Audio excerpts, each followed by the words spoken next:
Hi friends, welcome to my YouTube channel SR academy Hindi. तो हम लोग RRB junior Hindi translator exam की preparation कर रहे हैं और उसमें मैथमेटिक्स यानी गणित से 10 से 11 प्रश्न रहते हैं। इसलिए ये पार्ट भी आपकी तैयारी के लिए इंपॉर्टेंट हो जाता है। इसलिए मैथ्स के जितने भी इंपॉर्टेंट टॉपिक्स हैं, उससे रिलेटेड कॉन्सेप्ट्स और उससे रिलेटेड कुछ क्वेश्चंस जो आपके एग्जाम के लिए इंपॉर्टेंट हो सकते हैं, वो मैं आपको इस सीरीज में करा रहा हूँ। उसी सीरीज का ये 4th वीडियो है, जिसमें आज हम लोग परसेंटेज टॉपिक कवर करने वाले हैं। तो हम लोग परसेंटेज से रिलेटेड जितने भी कॉन्सेप्ट हैं उसको देखेंगे और उस पे बेस्ड कुछ फॉर्मूलेस और प्रैक्टिस क्वेश्चंस भी करेंगे। चलिए आज का वीडियो शुरू करते हैं। और अगर आप लोग चैनल पे नए हैं तो चैनल को जरूर से जरूर सब्सक्राइब कर लीजिएगा। तो सबसे पहले आते हैं व्हाट इज परसेंटेज। तो परसेंटेज मतलब होता है पर 100 और इसका सिंबल क्या होता है, ये सिंबल से हम लोग रिप्रेजेंट करते हैं परसेंटेज को। एग्जाम्पल देख लीजिए, 25% करने का क्या मतलब हो गया, 100 में 25 आउट ऑफ 100। अगर कोई 25% बोल रहा है मतलब कि 100 में 25, तो उसको कैसे लिखेंगे, 25/100। और उसको डेसिमल में लिखना चाहे तो 25/100 होगा तो 0.25 लिखेंगे। नेक्स्ट है कन्वर्टिंग फ्रैक्शन टू परसेंटेज। तो अगर कोई नंबर फ्रैक्शन में दिया हुआ है उसको परसेंटेज में कन्वर्ट करना है तो आप कैसे करेंगे, तो percentage equal to fraction into 100। जैसे 3/4 अगर दिया हुआ है फ्रैक्शन में, इसको अगर परसेंटेज में कन्वर्ट करना है तो 100 से आप मल्टीप्लाई कर देंगे। जैसे इस केस में आपका 75% आ गया। दूसरा है कन्वर्टिंग डेसिमल टू परसेंटेज। अगर कोई नंबर डेसिमल में दिया गया है, उसको परसेंटेज में कन्वर्ट करना है तो फिर से आप डेसिमल को 100 से मल्टीप्लाई कर देंगे। जैसे अगर 0.6 दिया हुआ है, इसको परसेंटेज में कन्वर्ट करना है तो इसको इंटू 100 कर देंगे तो आप परसेंटेज में निकल जाएगा। यहाँ पे 60% आ गया। अब आते हैं कन्वर्टिंग परसेंटेज टू फ्रैक्शन। अगर कोई परसेंटेज में दिया हुआ है और उसको आपको फ्रैक्शन में कन्वर्ट करना है तो उसका क्या फॉर्मूला है, fraction equal to percentage upon 100। अगर आपका 25% ऐसे दिया हुआ है, इसको फ्रैक्शन में कन्वर्ट करना है तो कैसे होगा, 25/100 पहले लिख देंगे, परसेंटेज जितना दिया हुआ उसमें 100 से डिवाइड कर देंगे और जो आपका फाइनल फ्रैक्शन आ गया वही आपका आंसर हो जाएगा। अब आते हैं परसेंटेज ऑफ ए नंबर। जैसे x% ऑफ y निकालना है तो x/100 इंटू वाई ऐसे लिखते हैं। ठीक है, जैसे अगर कोई क्वेश्चन आ जाए कि 20% ऑफ 250 निकालिए तो 20/100 इंटू 250 कर देंगे। तो इस तरह से आप किसी नंबर का परसेंटेज निकाल सकते हैं। इंक्रीज बाय परसेंटेज का फॉर्मूला क्या होता है, new value equal to original value into 1 plus increase percent upon 100। Example से समझिए, किसी शर्ट का प्राइस 1000 दिया हुआ है और उसमें इंक्रीमेंट कितना हो गया, 10% का।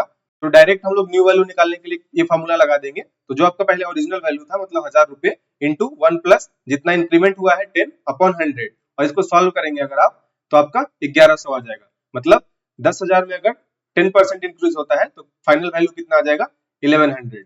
डिक्रीज बाय परसेंटेज रहे तो new value equal to original value into 1 minus decrease percent upon 100। उसी तरह का सिमिलर फॉर्मूला है। जैसे अगर किसी बैग का प्राइस 800 रुपए है और उसमें डिस्काउंट 25% मिल गया तो न्यू वैल्यू मतलब कि जो जिस वैल्यू पे आपको मिलेगा बैग वो क्या क्या हो जाएगा, तो उसके लिए ओरिजिनल वैल्यू पहले लिखेंगे इंटू 1 माइनस जितना परसेंट डिक्रीज हुआ है बाई 100। तो कितना हो गया, 800। इसको अगर सॉल्व करेंगे तो 0.75 आ जाएगा और फाइनल आंसर आपका ₹600 आ जाएगा। 800 के बैग में अगर 25% डिस्काउंट मिलता है तो वो बैग आपको 600 में मिलेगा। तो इस फॉर्मूले से हमने डायरेक्ट इसको निकाल लिया है। अब आते हैं परसेंटेज चेंज फॉर्मूला, इंक्रीज और डिक्रीज। तो percentage change equal to change upon original value into 100। ठीक है, जैसे एग्जांपल से समझिए, जैसे ओल्ड सैलरी किसी एम्प्लॉय की 4000 रुपीज है और न्यू सैलरी मान लीजिए 5000 रुपीज है। तो सबसे पहले देखिए चेंज कितना हो गया, तो इस दोनों को माइनस कर देंगे तो चेंज कितना हो गया आपका, 1000 रुपीज चेंज हुआ है। तो यहाँ पे वही फॉर्मूला है, चेंज पहले ऊपर लिख देंगे, नीचे ओरिजिनल वैल्यू। तो ओरिजिनल वैल्यू पहले क्या था, 4000 जो कि 5000 हो गया था, तो ओरिजिनल वैल्यू आपका 4000 हो गया इंटू 100। तो कितना आ गया, 25% आ गया। तो यही परसेंट इंक्रीज हुआ है। अगर 4000 से कोई वैल्यू 5000 हो जाता है तो कितना परसेंट इंक्रीज हुआ, इंक्रीज हुआ आपका 25%। अब आते हैं what percent one number is of another. तो required percentage equal to part upon whole into 100। तो इसको एग्जांपल से देख लेते हैं। क्वेश्चन है find what percent is 30 of 120। तो क्वेश्चन में क्या बोला गया है कि 30 नंबर जो है 120 का कितना परसेंट है। तो इसको निकालने के लिए तो जो पार्ट जितना पूछा गया है मतलब 30 120 का कितना परसेंट है ऐसे पूछा गया है, तो 30/120 कर देंगे इंटू 100 कर देंगे तो आपका परसेंटेज निकल जाएगा। कितना परसेंट हो गया, 25%। मतलब 30 120 का 25% है। सक्सेसिव परसेंटेज चेंज, तो net percentage change equal to a plus B plus A B upon 100 हो जाता है। एग्जांपल से समझिए, value increases by 20% and then again by 10%। तो कोई सक्सेसिव परसेंटेज चेंज हो रहा है तो उसका फॉर्मूला क्या हो जाएगा, नेट परसेंटेज चेंज कितना हुआ, पहले 20% हुआ फिर 10% हुआ तो टोटल कितना हुआ, नेट परसेंटेज चेंज कितना हुआ तो पहले जो जितना परसेंट इंक्रीज हुआ तो वो लिख देंगे, ए इसका वैल्यू हो गया, बी का वैल्यू कितना हो गया 10%, तो 20 प्लस 10, और ए इंटू बी यहाँ पे है तो 20 इंटू 10 अपॉन 100, तो कितना आ जाएगा 30 प्लस 2, 32% नेट इंक्रीज आपका निकल के आ जाएगा। अब आते हैं, if A is x% more than B, then B is less than A by, इसका फॉर्मूला क्या होता है, x upon 100 plus x into 100%। जैसे एग्जांपल से समझिए, a is 25% more than b, then b is less than a by, तो b का क्या फॉर्मूला हो जाएगा 25 अपॉन 100 प्लस 25, जितना परसेंटेज दिया हुआ है 100 प्लस 25 कितना आ गया 125, इंटू 100 कर देंगे तो 20% लेस देन ए, मतलब b is 20% less than a। फॉर्मूले से आपने सॉल्व कर लिया इसको। अब आते हैं, if a is x% less than b, then b is more than a by, तो इसमें x अपॉन 100 माइनस x कर दो, उसमें प्लस कर रहे थे इसमें माइनस कर देंगे इंटू 100%। जैसे बोल रहा है a is 20% less than b, then b is how much more than a, तो b का कितना निकल जाएगा 20 पहले लिखेंगे और 100 माइनस 20 कर देंगे नीचे, तो 80 आ गया आपका इंटू 100, तो 25% मोर देन a। अब सबसे पहले एक प्रीवियस ईयर का क्वेश्चन कर लेते हैं। यदि किसी संख्या के 30% और उसी संख्या के 20% के बीच का अंतर 42 है, तो उस संख्या का 15% कितना होगा। तो अगर कोई संख्या है उसका 30% पहले निकालना है और उसी संख्या का 20% निकालना है, और जो नंबर आएगा उसके बीच का अंतर है, दोनों नंबर के बीच का अंतर कितना है 42 है, 42 है, तो उसी संख्या का 15% कितना होगा, यही क्वेश्चन में बोला गया है। तो पहले देखिए, let the number be x, x में हम लोग नंबर को x मान लिया है, 30% ऑफ x कितना हो जाएगा 30 अपॉन 100 इंटू x, तो 0.3x आ गया। उसी तरह 20% ऑफ x कितना हो जाएगा 20 अपॉन 100 इंटू x, तो 0.2x आ जाएगा। अब दिया हुआ है कि इन दोनों का डिफरेंस जो है वो 42 है, तो 0.3x minus 0.2x equal to 42, इस तरह से दिया हुआ है। अब यहाँ से अगर x का वैल्यू सॉल्व करेंगे तो कितना आ जाएगा, इन दोनों को माइनस करेंगे तो कितना आ जाएगा 0.1x इक्वल टू 42। अब x का वैल्यू निकालेंगे तो 42 अपॉन 0.1, तो कितना आ जाएगा आपका वैल्यू 420, तो x का वैल्यू आपका आ गया 420। अब क्वेश्चन में क्या लिखा गया है, तो उस संख्या का 15% कितना होगा, तो x का वैल्यू आ गया है। अब 15% ऑफ x निकाल देंगे तो 15% ऑफ 420 कितना हो जाएगा, क्योंकि x का वैल्यू 420 आया है इसलिए 15% of 420 equal to 15 by 100 into 420, तो आपका 63 आ जाएगा। ठीक है, समझ में आ गया। दूसरा क्वेश्चन देखते हैं। In an examination a candidate scored 35% of the total marks and failed by 45 marks. If the passing marks are 50% of the total marks, what are the maximum marks? तो किसी एग्जाम में किसी कैंडिडेट ने total marks का 35% score किया है, लेकिन फिर भी 45 मार्क्स से फेल हो गया, मतलब जो कट ऑफ मार्क्स था यानी पास मार्क्स था उससे 45 मार्क्स से फेल हो गया है। फिर बताया गया है कि पासिंग मार्क्स था टोटल मार्क्स का 50%, तो मैक्सिमम मार्क्स कितना था। तो इसको ऐसे सॉल्व करेंगे, let the maximum marks be x, तो हम लोग जो मैक्सिमम मार्क्स था उसको x मान लिया। अब क्या लिखा गया है, passing marks equal to 50% of x, passing marks बताया गया है कि जितना टोटल मैक्सिमम मार्क्स है उसका 50% है, तो 50% ऑफ x कितना हो जाएगा 50 बाई 100 कर देंगे, मतलब 0.5x आ जाएगा।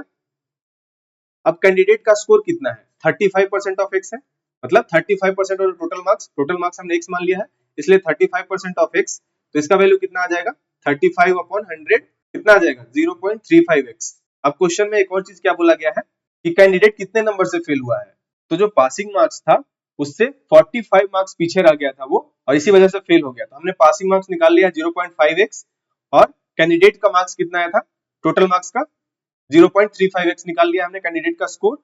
दोनों का डिफरेंस कितना है 45, क्योंकि जो पासिंग मार्क्स था उससे 45 नंबर उसका कम आया था, तो इसलिए इसका डिफरेंस हमारा 45 हो जाएगा। इसको सॉल्व करेंगे तो इन दोनों को माइनस करने पे 0.15x आ गया equal to 45।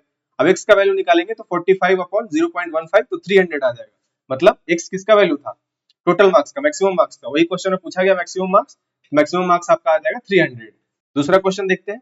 Raj income is 45,000 and his expenditure is 33,000. If his income increases by 20% and expenditure by 12%, what will be the percentage increase in his savings? तो पहले बताया गया कि राज का जो इनकम था 45,000 रुपए था और उसका खर्च 33,000 रुपए था। अब उसका इनकम जो है 20% बढ़ गया है और उसके साथ साथ उसका जो एक्सपेंडिचर मतलब खर्च भी 12% बढ़ गया है। तो पहले जितना वो सेव करता था और अब कितना सेव कर पाएगा, उसमें कितना परसेंटेज इंक्रीज हुआ, वही क्वेश्चन में पूछा गया है। तो चलिए सॉल्व करते हैं इसको। इनिशियल सेविंग कितना होगा, जो मतलब पहले जब इंक्रीमेंट नहीं हुआ था तो तो इनकम माइनस एक्सपेंडिचर, आपका सेविंग्स निकलता है, सेविंग का फॉर्मूला होता है इनकम माइनस एक्सपेंडिचर। तो पहले कितना था, 45,000 था आपका इनकम, और खर्च कितना हो जाता था 33,000, तो सेविंग उसके पास कितना होता था 12,000 रुपए। अब नया इनकम क्या है, तो देखिए नया इनकम कितना हो गया, पहले 45,000 था, तो 45,000 प्लस 45,000 इंटू कितना परसेंट बढ़ा, 20%, तो 20/100 हो जाएगा। तो 20 से 5 यहाँ कट जाएगा, 5 से 9,000 टाइम से कट जाएगा, तो 9,000 प्लस 45,000 आपका कितना आ गया, 54,000। उसी तरह एक्सपेंडिचर में कितना बढ़ा है, एक्सपेंडिचर में आपका बढ़ा 12%, तो इसका 12% निकालेंगे, तो पहले 33,000 प्लस 33,000 इंटू 12/100, तो इसको ये कट गया, और 33 इंटू 12 कितना हो जाएगा, 330 इंटू 12 कितना हो जाएगा, ये आ जाएगा आपका 3960। अब 3960 प्लस 33,000 कितना आ गया आपका 36,960, ठीक है। तो इसको मैंने सिंप्लीफाई करके आपको समझा दिया है। तो नया इनकम आपका कितना होगा 54,000, और नया एक्सपेंडिचर मतलब नया खर्च इतना हो गया। अब नया सेविंग आपका क्या हो जाएगा, इन दोनों को माइनस कर देंगे, 54,000 माइनस 36,960, तो नया सेविंग आपका आ गया 17,040। अब इंक्रीज इन सेविंग कितना हुआ, पहले सेविंग 12,000 था, अब इतना हो गया 17,000, तो इंक्रीज इन सेविंग कितना होगा, इसमें से इसको माइनस कर देंगे, तो 17,040 में 12,000 माइनस करेंगे तो हमारा नया सेविंग निकल के आ जाएगा, तो हमारा इंक्रीज इन सेविंग निकल के आ जाएगा 5040। अब परसेंटेज इंक्रीज निकालने के लिए क्या करेंगे, जो नया वैल्यू है 5040 और जो पुराना वैल्यू था उसको नीचे रखेंगे और इंटू 100 कर देंगे, तो हमारा कितना निकल के आ जाएगा 42%। तो वही क्वेश्चन में पूछा गया है, what will be the percentage increase in saving, तो आपका आ जाएगा answer 42%। Next question, in A class 60% of students like mathematics, 45% like science and 25% like both subject. What percentage of students like at least one of these subjects? तो जब भी इस तरह से question आता है what percentage of students like at least one of these subjects, तो एक प्रिंसिपल ऑफ इंक्लूजन एक्सक्लूजन होता है, उसके अकॉर्डिंग एटलीस्ट निकालने के लिए जो आपका दोनों परसेंटेज दिया हुआ रहता है, तो इसके according percentage of students liking at least one subject equal to क्या हो जाएगा, परसेंटेज लाइकिंग मैथमेटिक्स, मतलब जितने परसेंट स्टूडेंट्स मैथमेटिक्स लाइक कर रहे हैं, plus percentage of students liking science minus percentage of students liking both. तो जहां भी बोथ दिया गया है और दो इंडिविजुअल दिया गया है परसेंटेज, तो इंडिविजुअल वालों को जोड़ के और जहां पे बोथ का परसेंटेज दिया हुआ है उसको माइनस कर देंगे, तो एटलीस्ट वाला आपका निकल जाएगा, at least one of this subject वाला। तो वही यहाँ पे फॉर्मूला लगाया गया है। तो सबसे पहले 60% मैथमेटिक्स को लाइक करते हैं, प्लस साइंस को 45% लाइक करते हैं, और माइनस हमने कौन सा कर दिया है, जो दोनों को लाइक करते हैं, तो 25% इसमें से माइनस कर दिया, तो आपको कौन सा स्टूडेंट निकल गया जो at least one of this subject को लाइक करते हैं, तो 80% आपका वही आंसर हो जाएगा, 80% of students like at least one of the subjects. Next question, Anju scored 68 out of 80 in Hindi, 46 out of 60 in mathematics, 74 out of 90 in science and 34 out of 45 in English. In which subject did Anju score the highest percentage? तो अंजू ने हिंदी में 80 में से 68 लाया है, mathematics में 60 में 46, science में 90 में 74 और इंग्लिश में 45 में 34। अब सबका परसेंटेज निकालना है और बताना है कि किस सब्जेक्ट में उसका हाईएस्ट परसेंटेज था।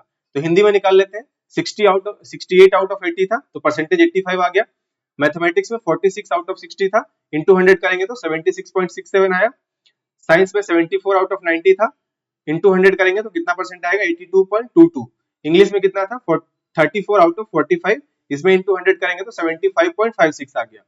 तो सबसे ज्यादा परसेंटेज किसमें है, आपको 85%, हिंदी में सबसे ज्यादा परसेंटेज है, आपका निकल गया answer. Next question, the cost price of 18 articles is equal to the selling price of 15 articles, what is the gain percentage? तो क्वेश्चन में क्या बोला गया आपको कि 18 जो कोई वस्तु है उसका कॉस्ट प्राइस 15 वस्तु के सेलिंग प्राइस के बराबर है। तो हमने मान लिया कि कॉस्ट प्राइस एक आर्टिकल का ₹1 है, तो total cost price of 18 article कितना हो जाएगा, एक आर्टिकल का हमने ₹1 माना है, तो 18 आर्टिकल का हमारा कितना कॉस्ट प्राइस हो जाएगा, तो 18 रुपए हो जाएगा। अब बता रहा है कि जो 18 आर्टिकल का कॉस्ट प्राइस है वो 15 आर्टिकल के सेलिंग प्राइस के बराबर है, तो सेलिंग प्राइस ऑफ 15 आर्टिकल्स बराबर इतना ही हो जाएगा, कॉस्ट प्राइस ऑफ 18 आर्टिकल्स कितना निकल के आया था 18, तो सेलिंग प्राइस ऑफ 15 आर्टिकल्स भी ₹18 ही हो जाएगा क्योंकि दोनों बराबर है। अब आते हैं 15 आर्टिकल का 18 रुपए है, तो सेलिंग प्राइस एक आर्टिकल कितना हो जाएगा, ₹18/15, तो कितना निकल के आ जाएगा 1.20 रुपीज, तो ये सेलिंग प्राइस एक आर्टिकल का हो गया, तो एक आर्टिकल का सेलिंग प्राइस निकल के आ गया है, एक आर्टिकल का हमने कॉस्ट प्राइस मान लिया था ₹1, तो गेन पर आर्टिकल कितना हो जाएगा, तो दोनों को माइनस कर देंगे, मतलब एक आर्टिकल के बेचने पर उसको कितना गेन हो रहा है, तो खरीदा था कितना में, 1 रुपए में, बेचा कितने में 1.20, तो कितना हो जाएगा गेन, एक आर्टिकल पे कितना गेन हुआ 0.20 रुपीज।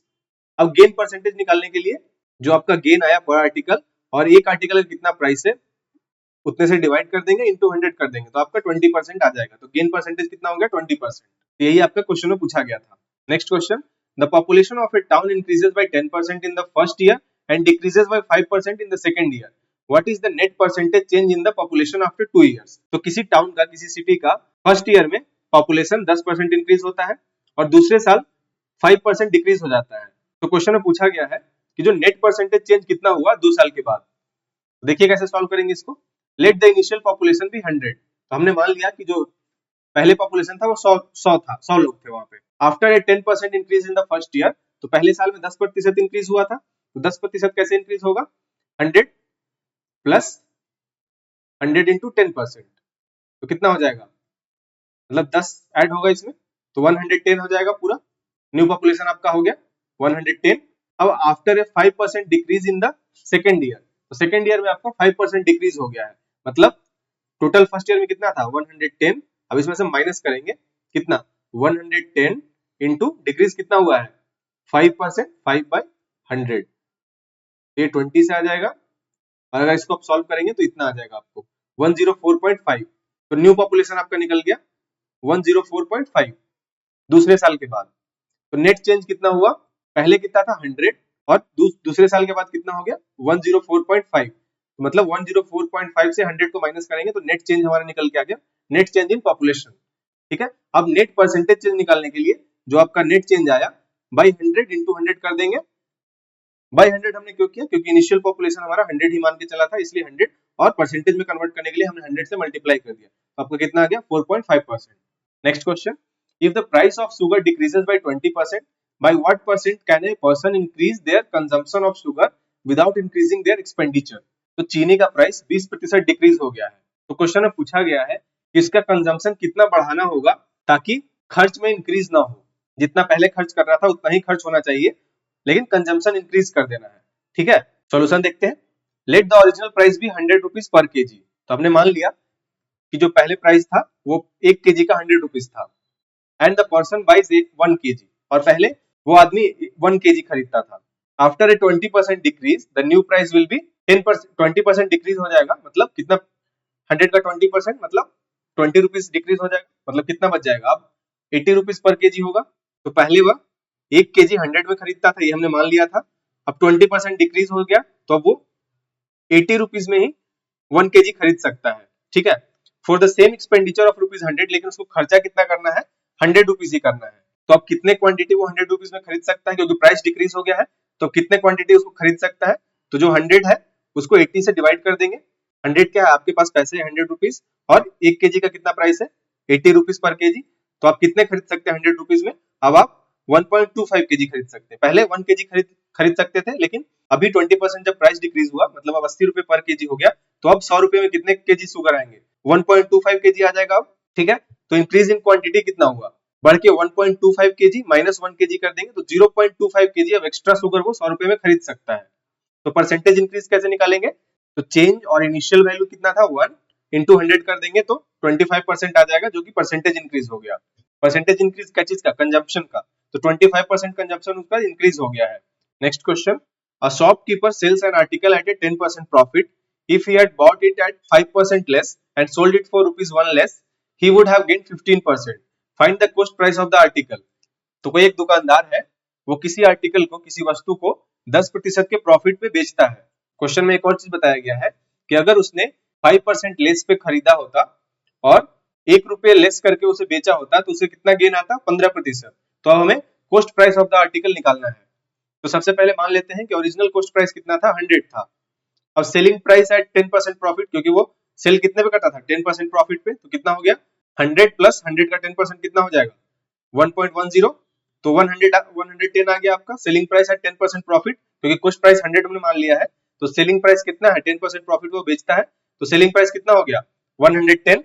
अब उसके बाद बोला गया है कि अगर वो 5% लेस पे खरीदता, पहले कॉस्ट प्राइस हमने कितना मान लिया 100 मान लिया है, अब अगर 5% रिडक्शन पे खरीदता तो 100 का आपका 5% कितना हो जाएगा ₹100 पहले कॉस्ट प्राइस था और 5% लेस पे, तो 100 का 5% कितना हो जाएगा ₹5। तो इसमें से अगर माइनस करेंगे तो आपका न्यू कॉस्ट प्राइस कितना आ गया 95। तो अगर वो 95 रुपीज में खरीदता और सेल कितने पे करने को बोल रहा है 15% profit, he would have gain 15% profit. तो 95 पे अगर खरीदता और 15% प्रॉफिट होता तो सेलिंग प्राइस कितना हो जाएगा 95 प्लस 95 इंटू 15/100। तो इसका वैल्यू आपका आ जाएगा 14.25। अब इसमें 95 ऐड करेंगे तो कितना हो जाएगा, कितना आपका वैल्यू आ जाएगा। ठीक है, तो ये आपका न्यू सेलिंग प्राइस आ गया। अब according to the question the new selling price is ₹1 less than the original selling price. तो जो आपका नया सेलिंग प्राइस आया वो कितना था, ये ₹1 लेस है ओरिजिनल सेलिंग प्राइस से। तो ओरिजिनल सेलिंग प्राइस कितना हो जाएगा आपका, तो ओरिजिनल आपका था, ओरिजिनल देखिए सेलिंग प्राइस कितना था 110 और न्यू कितना आया 109.2, जिसको हम लोग 109 बोल सकते हैं। ठीक है, तो यही यहाँ पे लिखा गया है। तो इसका मतलब क्या हुआ, जो आपका ओरिजिनल कॉस्ट प्राइस कितना था वो आपका क्लोज टू 100 ही था, क्योंकि यहाँ पे जो वैल्यू वैल्यू लेके वैल्यू हम लोग जो निकाल के लाए हैं, हमने तो यहाँ पे 100 मान लिया था, लेकिन जो वैल्यू निकालने पे भी वो एग्जैक्ट जो कॉस्ट प्राइस आ रहा है वो 100 के आसपास ही आ रहा है। कैसे आ रहा है 110 माइनस 109, देखिए जो हमारा न्यू सेलिंग प्राइस और सेलिंग प्राइस के बीच का डिफरेंस हमारा 1 ही आ रहा है। इसका मतलब कि हमने जो कॉस्ट प्राइस 100 माना था वो सही था, उसी के आसपास थोड़ा सा पॉइंट में इधर उधर होगा, इसलिए लिखा गया है indicating the original cost price is close to 100। Next question, in an exam a student scores 40% and fails by 20 marks, another student scores 50% and passes by 5 marks, what are the passing marks। मतलब किसी exam में एक student का 40% आता है और वो 20 number से फेल हो जाता है, दूसरा स्टूडेंट 50% मार्क्स लेके आता है, वो 5 मार्क्स से पास हो जाता है। तो पासिंग मार्क्स आखिर एग्जाम का क्या था, तो हमने मान लिया let the total marks be x for the first student, मतलब पहले स्टूडेंट का जिसको 40% नंबर आया है, 40% मतलब 40/100x, मतलब टोटल मार्क्स का 40% हो गया, तो इसलिए 0.40x लिखा हुआ है, इक्वल टू जो पासिंग मार्क्स से वो 20 नंबर पीछे रह गया, मतलब 20 नंबर से फेल हुआ है, मतलब कि पासिंग मार्क्स से 20 नंबर वो कम था। फॉर द सेकंड स्टूडेंट उसका कितना था 50% आया था, 50/100, इसलिए 0.50 यहाँ पे लिखा हुआ है x equal to passing marks से उसका 5 नंबर ज्यादा था, क्योंकि 5 नंबर से वो पास हुआ था। तो दो इक्वेशन हमारे पास आ गया, equating both expression for passing marks. तो दोनों तरफ से अगर पासिंग मार्क्स निकाल देंगे तो यहाँ पासिंग मार्क्स इक्वल टू कितना हो जाएगा 0.40x प्लस 20, और यहाँ पे पासिंग मार्क्स बराबर कितना आ जाएगा 0.50x माइनस 5। ठीक है, तो इन्हीं दोनों को बराबर कर दिया गया है, पासिंग मार्क्स का वैल्यू दोनों है, दोनों को इक्वेशन को बराबर कर दिया गया। तो यहाँ से आपका आ गया 0.10x equal to 25, x equal to 250। X आपका निकल के आ गया, एक्स आपका क्या था टोटल मार्क्स था, एक्स आपका टोटल मार्क्स था। अब पासिंग मार्क्स किसी एक फॉर्मूले पर बिठा दीजिए इसको, जैसे कि इस पे 0.40 इंटू 250 प्लस 20, तो कितना आ गया आपका 100 प्लस 20 120 आ गया आपका passing marks. Next question, an employee's salary is increased by 20% and then decreased by 10%, what is the overall percentage change in the salary। तो किसी एम्प्लॉय का सैलरी पहले 20% बढ़ा और फिर 10% डिक्रीज हो गया, तो overall percentage change in salary कितना है वही बताना है। तो let the original salary be 100 rupees, after a 20% increase new salary आपका कितना हो गया 20% इंक्रीज करने के बाद 120 हो जाएगा, after a 10% decrease new salary कितना हो जाएगा आपका 108, क्योंकि 120 माइनस 120 का कितना परसेंट डिक्रीज हो गया 10%, 120 माइनस 12 कर दीजिएगा तो 108 आ जाएगा। तो नेट चेंज कितना हो गया, नया सैलरी आपका कितना है 108, ओरिजिनल सैलरी कितना था 100, तो 108 माइनस 100 कर देंगे तो ₹8 आपका नेट चेंज आ गया। नेट परसेंटेज चेंज निकालने के लिए जो आपका नेट चेंज है और जो आपका ओरिजिनल सैलरी था उससे डिवाइड कर देंगे, इंटू 100 कर देंगे, तो नेट परसेंटेज चेंज यानी 8% आपका आ जाएगा। नेक्स्ट क्वेश्चन है, a shopkeeper gains 20% on an article if the cost price was ₹500, what is the selling price। तो एक्चुअली प्रॉफिट लॉस का है यहाँ पे क्वेश्चन, बट यहाँ पे भी हम लोग सॉल्व कर सकते हैं। जैसे प्रॉफिट इक्वल टू क्या होता है आपका, प्रॉफिट इक्वल टू होता है आपका selling price minus cost price. तो अगर सेलिंग प्राइस लिखना है तो क्या लिखेंगे कॉस्ट प्राइस प्लस प्रॉफिट या प्रॉफिट प्लस कॉस्ट प्राइस, इसको इधर ले आएंगे तो प्रॉफिट प्लस कॉस्ट प्राइस हो जाएगा। तो यहाँ पे क्या क्या दिया हुआ है, शॉपकीपर्स गेन्स 20%, मतलब प्रॉफिट परसेंट आपका दिया हुआ है और कॉस्ट प्राइस दिया हुआ है। तो कॉस्ट प्राइस तो आपका 500 हो गया और प्रॉफिट कितना हो, यहाँ पे प्रॉफिट परसेंट दिया हुआ है, तो कॉस्ट प्राइस आपका 500 था, 500 प्लस 500 इंटू 20, तो ये आपका 100 रुपीज इंक्रीज हो जाएगा। 20% ऑफ 500 कितना आ जाएगा आपका, 500 प्लस 100 600 आ जाएगा। यहाँ से सेलिंग प्राइस आपका निकल के आ गया, तो यहाँ पे बी आपका आंसर हो जाएगा। अब आपको कुछ प्रैक्टिस क्वेश्चन दे देता हूँ। A student scored 45% marks in an exam and failed by 27 marks. The passing percentage is 50%. Find the total marks of the exam. इसको आप खुद से सॉल्व कीजिएगा। The price of an item increases by 20% in the first year and decreases by 10% in the second year. What is the overall percentage change in price? The population of a city increases by 25% in the first year and decreases by 20% in the second year. What is the net change in population after 2 years? Next question है, if 40% of a number is 120, then what is the ratio of that number to 50% of same number? इसको भी खुद से solve कीजिएगा आप। Next question है, a shopkeeper gives a 30% discount on an article and then gives an additional 10% discount on the reduced price. What is the overall discount percentage? इसको भी खुद से सॉल्व कीजिएगा। नेक्स्ट क्वेश्चन है, the salary of an employee is increased by 25% and then decreased by 20%. What is the net percentage increase or decrease? खुद से solve कीजिए इसको। A number is increased by 40% and then decreased by 30%. What is the final percentage change? ये सारे practice questions को आप लोग खुद से सॉल्व कीजिएगा। नेक्स्ट क्वेश्चन है, in an election 10% of the votes were declared invalid. A candidate secured 60% of the valid votes and won by 3600 votes. Find the total number of votes polled. इसको भी आप खुद से सॉल्व कीजिएगा।